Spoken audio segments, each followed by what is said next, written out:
Hey, welcome everybody. Diesel Barbie. Hello. Allegedly, like I want everybody to see. This is the Diesel Barbie we were expecting, and that's the Diesel Barbie we got. Still not too bad though. Wow, I was not prepared for this. I have to really be quiet when I'm doing things to my hair online. Wow, okay. I apologize. I'll go back. You're We can still go get all dyed. right. You're still all right, Virginia. But now that we're on the topic, it's like, so you're no longer a brunette. So what's going down? Tell the world. So about a year and a half ago, I used to be gray, and then it's very high maintenance of a color. Like I have to go every 4 weeks. So Every 4 weeks. Mm-hmm. So when we saw you at Daytona last year, were you gray? I was gray. You Yes. were gray. I'm going to tell you guys a story of like when I tried to say hi to Virginia, Diesel Barbie, at Daytona last year. She was just playing hard to get. I just couldn't even get a hello out of her.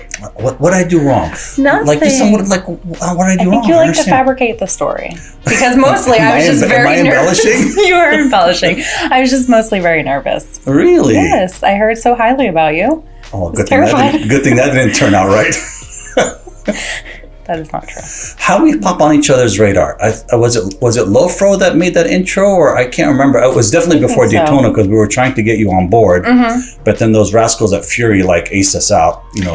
So between Lofro and Aaron Redding, DJ AJ, okay. both of them were calling me. We're fighting back and forth for Fury or Renegade for Daytona, and unfortunately, I had said no because I couldn't, and then like not even a week before Daytona, the plans I had fell through. So you guys were already full. No, but you're talking about for Daytona 2020 because because we were like you were on our radar during the first half of 2020. Okay.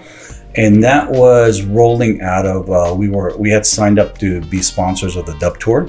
Yes. And so we did the first Dub Show tour in Philadelphia, and Chloe was with us, and Amber came up from the Carolinas. Aaron was there. Yep. He was. I don't think was he DJing? Yeah, he was. He might have been with Monster. He was. Yeah, he was in the Monster. Yeah, exactly. Of course, Mark was there with the TIS folks, and I think that's when you kind of first popped up on our radar. And I don't know if we just basically hesitated or just didn't have our plan in place. I don't want to say I'm notorious for procrastinating sometimes, but like sometimes I do. And I think like between that time and like trying to go into Daytona in 2020 with it like being kicked from June until September, I just didn't know what was going on. So I think by that time, I think you had connected with the Fury folks. Yes. I believe. And then you took that little firecracker Jordan with you as well, 7.3, or I like to call her 7.3. Yes, she is incredible. Yeah, we had a good time at the gun dealers show. A blast. What was your take on that? I had a great time. Just learning anything new about products or anything like that is always a blast. But it was a completely different world. I was expecting totally craziness because that's what we do. We were always constantly going. A little more subdued, conservative crowd. We were just very relaxed. For those of you that don't know, that's the NSSF gun range owners show that took place in Fort Lauderdale during the summer. And I'd asked Virginia and Jordan to join me for that. And we had it was a great, it was a smaller show, indoor show, it gave us a chance to really, I think, do some great bonding, I think, during that trip. Plenty of ice cream. Yeah, plenty of ice cream, that's for sure, yeah. We had a good time doing that. So then how did we end up getting connected finally? Do you recall? How'd you end up so was at Lone Star your first gig with us? Correct. But what happened between Daytona 2020 in September and LST 2021 how did we end up cutting that deal? I was harassing someone. Someone had reached out to me on Instagram through the Renegade Bombshell page. Oh. Someone there. I can't remember her name. Was it, I don't think it was Keisha. Was it? It might have been Keisha. It was definitely a K name. We spoke on the phone a little bit. I think so. Huh, okay. But regardless, they reached out. We were going to set something up. And then it kind of fell through, but that was before Daytona. That was before Daytona of 2020. Okay. And then obviously Daytona happened. I work with Fury. We did speak. as much as you like to say, we didn't really speak at Daytona. We did. We had a little bit. And but I think I just kept trying to come on your radar until you were ready to commit. Well, are you always such a persistent lady? Do you always get what you want? No. Come on now. Oh. But I worked really hard. I was very excited. I see these girls that, now I am very lucky enough to work with all of them, but these girls are incredible. Great, definitely, yeah. So I think we try to blend work and fun at the same time, and it's that's something that's really challenging because sometimes you lose track of the why we're here occasionally, and then we just kind of get back to center. But I think all of us realize that we're professionals and we're here to accomplish both an individual and a common goal, and as long as those two find some measure of equilibrium somewhere along the way, I think everybody ends up being a winner. Absolutely. So that's good. I think Lone Star, we had a great time at Lone Star. There's a lot going on. Lone Star always is, it's a great way to kick the year off, in my opinion, because it is such real estate wise, it's a big show. Mm-hmm. Probably maybe real estate wise, maybe like second to SEMA, in my opinion. It's just a lot of territory to cover. Oh, absolutely. A lot of people. You're reconnecting with folks you haven't seen in a few months or longer sometimes. And it's just chaotic, and I love the show, but it almost makes any show after that easy because you've just been through so much, and we always like to roll in, especially at the beginning of the show with a larger entourage, which makes it, there's some anxiety and stress, but also a lot of fun as well. That was incredible to me as well, though, is that, okay, first off, now it's my first time working with you guys, which is exciting, but it's everyone is here. There is really not anyone missing for LST. Everyone was there. The pictures are this long because there were so many of us. It was incredible. And we were able to get really, it was, I think, great fortune that a lot of people that, almost everybody was there. It's even Bigger Barbie and Blake were there. That's always great to hang out with those two. So they were there. Lacey was there with her, with her group. So it was just a lot of fun stuff going on. Definitely. We had a great time.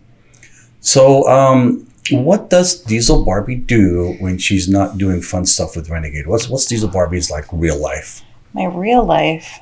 My boring 9 to 5 is I work at a car dealership, a Ford dealership. Doing what? Predominantly internet sales, but I also I'm their performance specialist. I manage every single order and reservation of any type of specialty vehicle that comes through, which is a nightmare. So tell us a bit more. What does that mean? So if I go in to purchase a vehicle from your dealership, obviously I can just take the stock vehicle and leave. Correct. Or do I need to kind of signal to them hey, I want to do something special, and then they send me over to you? Is that how it works? In a way, yes. So I really, unless we're light staffed, I really wouldn't work with anyone who just wants a Edge or a regular F-150. I predominantly work with the people ordering Broncos, the new Maverick, Lightning, or the Mach-E. The more high demand vehicles. Yeah, the new stuff that's coming out. And it keeps me on my toes because especially the Bronco that's coming out, or that has come out, but it's been an interesting journey with that. So let's deal with the Bronco.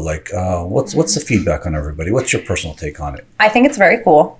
They definitely did a great job of, resembling the original Bronco, you think OJ would roll around on that or no? I think so. Yeah, I think so. You guys see the Chevy brought back the Blazer, and that looks nothing like a Blazer. So Ford did a good job. I don't even know what that is. Yeah, no. So Ford did good. Yeah. In regards of releasing, not so good. Is that just basically a supply issue, or that's just something that's just inherent with Ford? Because we've had a lot of supply issues too. Everybody has. Yes, and I understand that.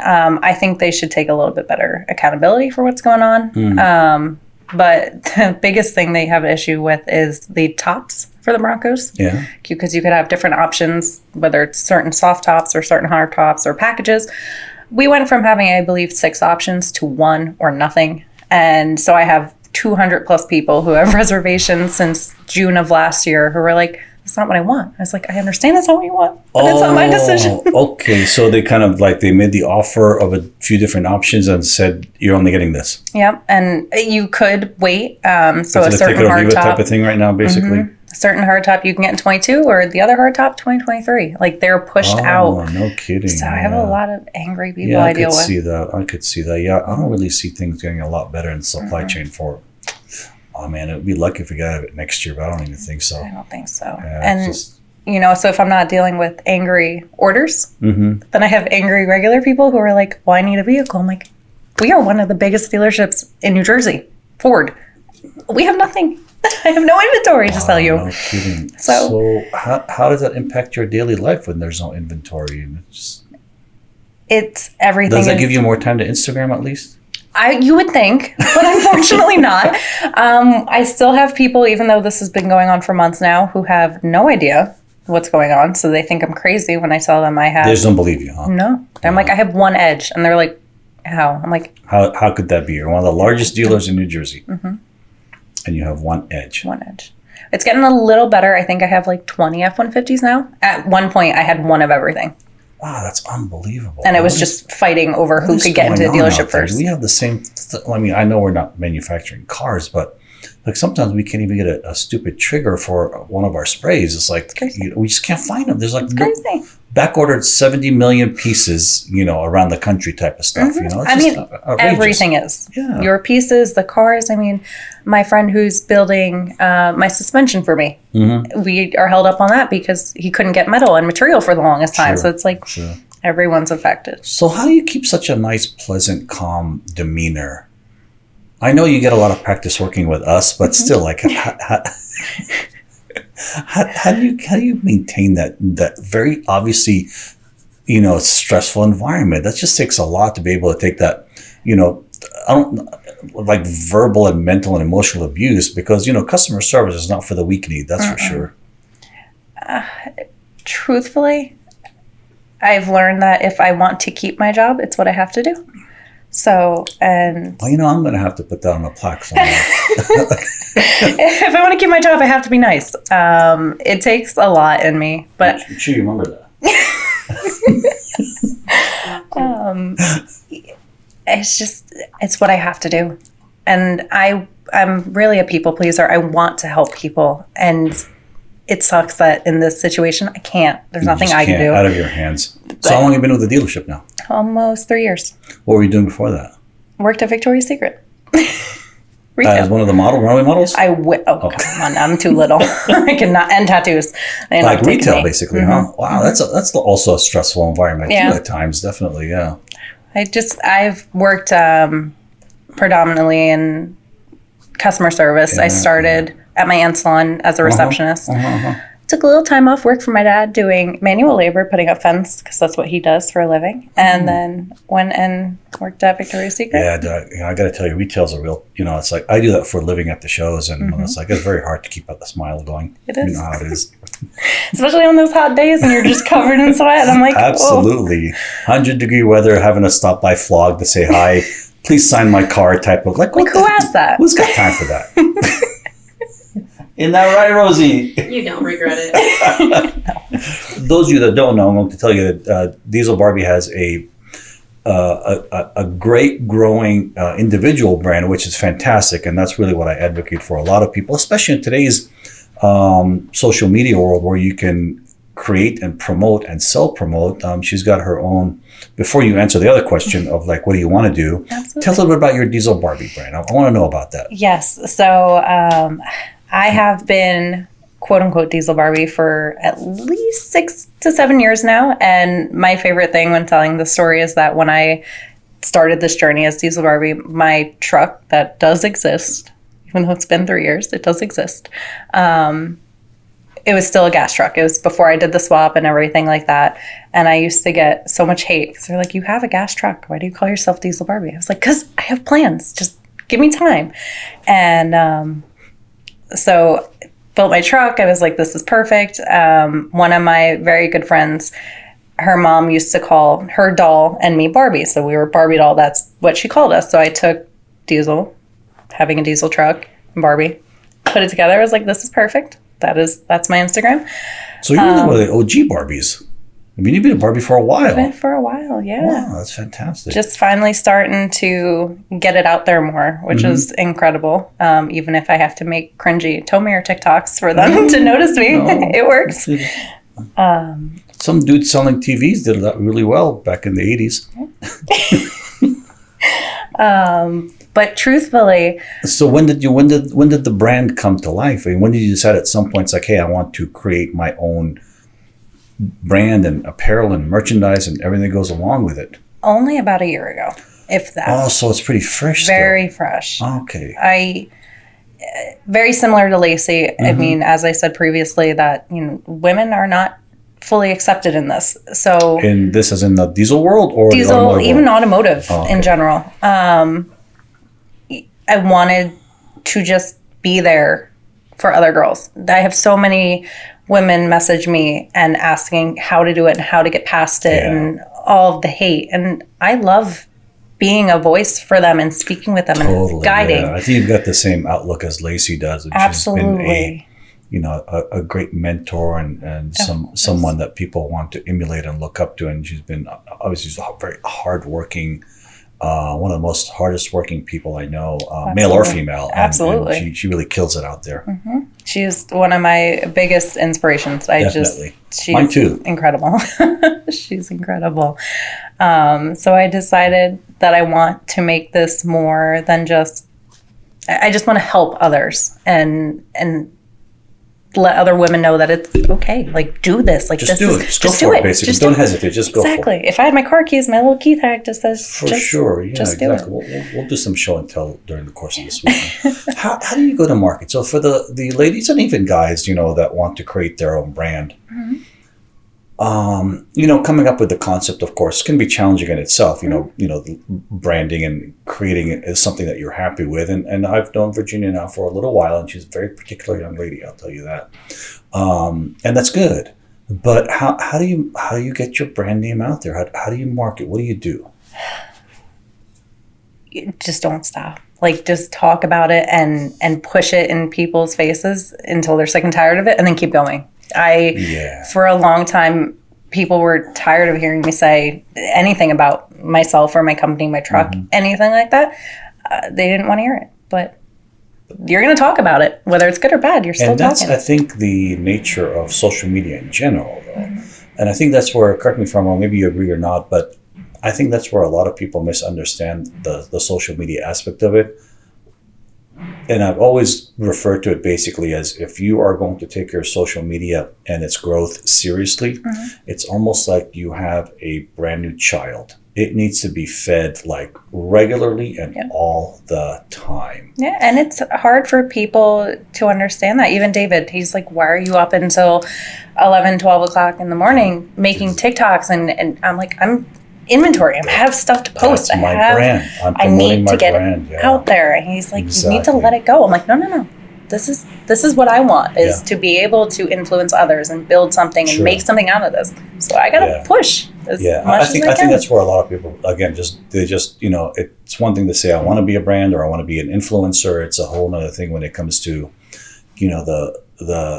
the sheer amount of time and willpower required to have a successful media presence, the amount of creativity time, the amount of actual time, to make something, bring it to life. And I know that you still have a growing and robust Instagram account, but it seems to be that a lot of that focus has gone now towards TikTok.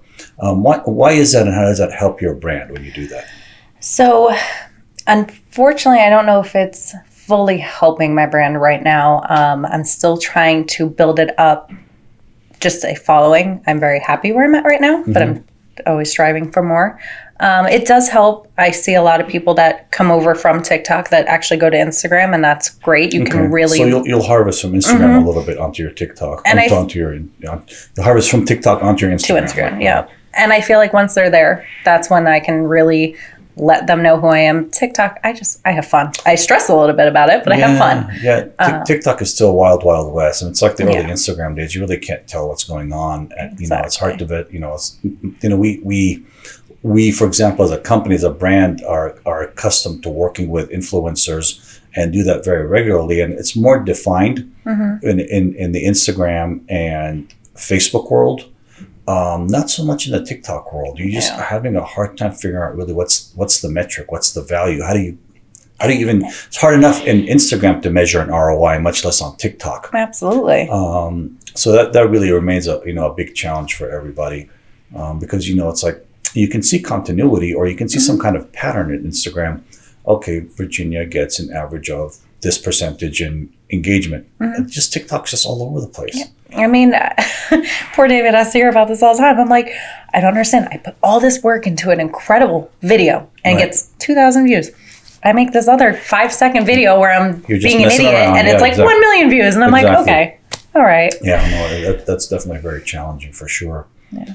But the push on TikTok obviously is not going to go away. That's here to stay. And I think it's trying, all of us as a community, trying to figure out like, how do we market within that world? And they're becoming more sophisticated. They're introducing, TikTok for business and, how to market and how to, TikTok is not a medium that I participate in too much as far as like creating content, because it's just so discouraging. It's almost like you said, it's like, oh, we spent this time creating this TikTok and it's like, wow, 400 views. Yeah. And we're still a product page at the end of the day. It's not like we're a personality. So people know as a product, we're here to promote something as opposed to just promote us or a lifestyle or something like that. I mean, it truly is, to the point where I was on a high of, I would create new videos all the time and have content constantly rolling out at least once a day. And we were getting great views. I was like, this is insane. We're climbing.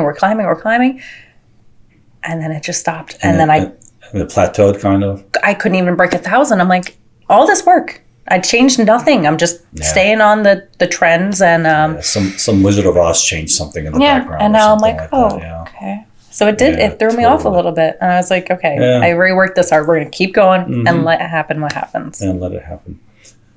Tell us a little more about what we always see on your TikToks, which is what's up with the mirrors. How did that come about? Okay. So I got my truck when I was 15 years old, and it was just a regular F-150 OBS, nothing special.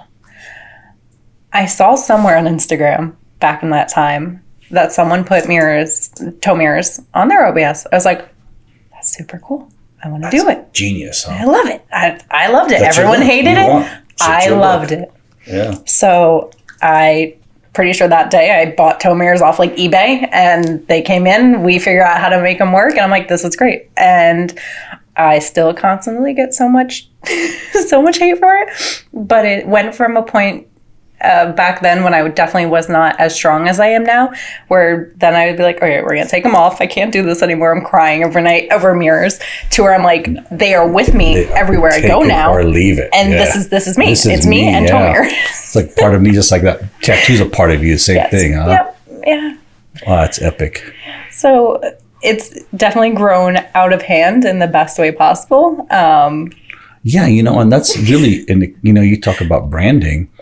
That's a recognizable part of what you are now. It's definitely branding. And, it's just genius. It really is. Yeah. So getting back to what would Diesel Barbie do if, God forbid, the dealership shut down tomorrow because there were no more Fords ever? What would Diesel Barbie do? She's not going to Chevy, is she? No. I would stay far away from the dealership life. The issue is I have so many things I love to do. Part of me would love to focus solely on my brand, open up a shop. Is that unreasonable? No, absolutely not. Okay. But the other part of me, I want to be a canine officer. So I want to a what officer? A police officer with canine. Oh, is that? I didn't know that. So two separate worlds. I had no idea. Mm-hmm. I have one. I stopped going to school, but I have one more year, and I could finish my degree, and I could get it done. But then I focused on the trucks and building my truck and my brand and focusing on that, which some people may think it's silly, and that's fine. This is what makes me happy. Is there some point in time where the police thing is just, it's just not going to happen? I mean, did you have like a window that's closing in on you? No. So it's never, you can be 45 and you can hit it. No big deal. Okay. So it's not completely not an option. But I would love to do something more. Basically, if we're going back to Lacey, what Lacey does is have a shop and do what you love doing. Sure. I know we spoke a little bit about it in Florida of the grills, and I'm not going to mention too much, but I have something in the works. So I think. So you're playing around with that idea, huh? I'm trying to make it work. Good for you. That's awesome. Good. That's rolling. how it is. Yeah. Coming soon. Coming very soon. All right. That's good.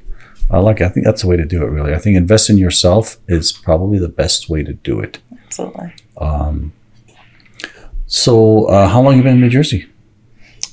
Basically, my entire life. At 18, I moved down to North Carolina for about a year to go to school. And I came back up, and I've been. You miss New Jersey that much? No. I do. It is a beautiful state. Where I live is beautiful. I love it. I don't like the winter, though, so that's not helpful. Yeah. But there are definitely some parts of New Jersey. I don't know if you knew this. I think I was just explaining it to Rosie earlier in the day, but I actually, when we first immigrated to this country, I started off in New Jersey. Really? Yeah, it used to be called East Patterson back in the old days. Okay. Now I think it's called Elmwood Park or something like that. Rebranding. Yes. Branding. So it's a park now. Oh, I don't remember any parks. Also an interesting area. Yeah. But even to this day, again, like people tell me I still have a slight New Jersey accent. You sense that or no? Not really? Not by your standards anyway. You probably hear the real deal, Holyfield. I hear the Staten Island people. I think they have an accent. Like, what does that sound like? Come on. I can't. I don't even know how to replicate it. They have a whole different tone. Is that possible?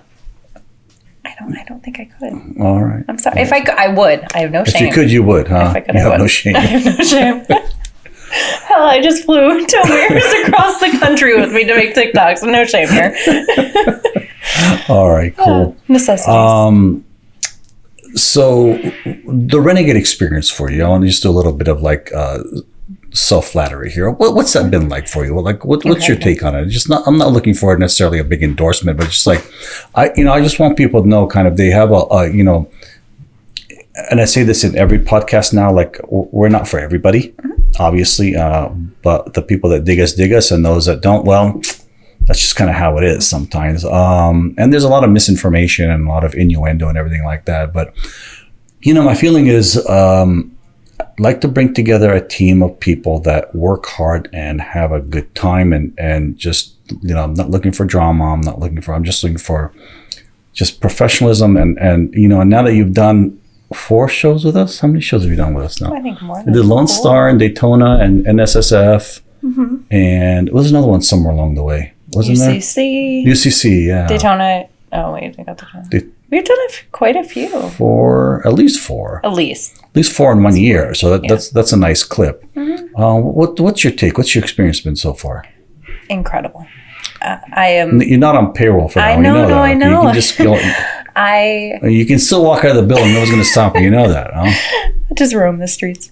It has been incredible. It not only led me to wonderful people that are great friends of mine now, but it led me to the opportunity to meet people who I only spoke to online. And now I can see them and touch and hug them.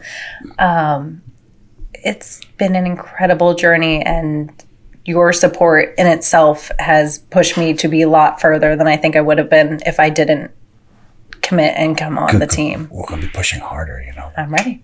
I'm ready for it. Yeah, I'm glad you're with us. It took us, it was a little bit of a false start at the beginning to try to figure out what we were doing. And, then we had, some different personalities involved, a little over a year ago. And I think it's we've gone to the point now where the team that's with us is got a lot of similar like-minded folks that just understand they're on the same page. It's like nobody's trying to compete with each other. Not that competition is wrong, that's okay, but at least everybody's, like you said, more supportive of each other and understand what they need to do and how to get it done.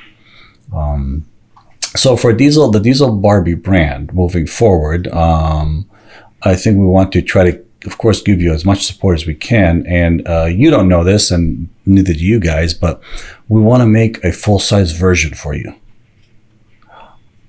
How you like that? I love that. Yeah. So we'll start working on a little of that this weekend. Exciting. As we start doing some of our media and our shenanigans this weekend, and we'll get that rolling, because if we can get the friendship and the partnership and help you build, and that's great for everybody. That's incredible. Yeah, for sure.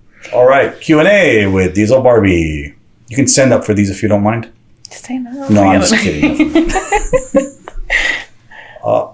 Let me see. Biggest pet peeve. What do you got? Loud chewers. Oh God, the second time I've heard that. Really? Unbelievable. Check that out, Rosie. Washboard abs or dad bods? Dad bods. There you go. Finally, somebody said it. All right. See, do you have a favorite memory yet of your Renegade experience? Is there anything that stands out as like, wow, that was just good or bad? Preferably good, but it could be bad too.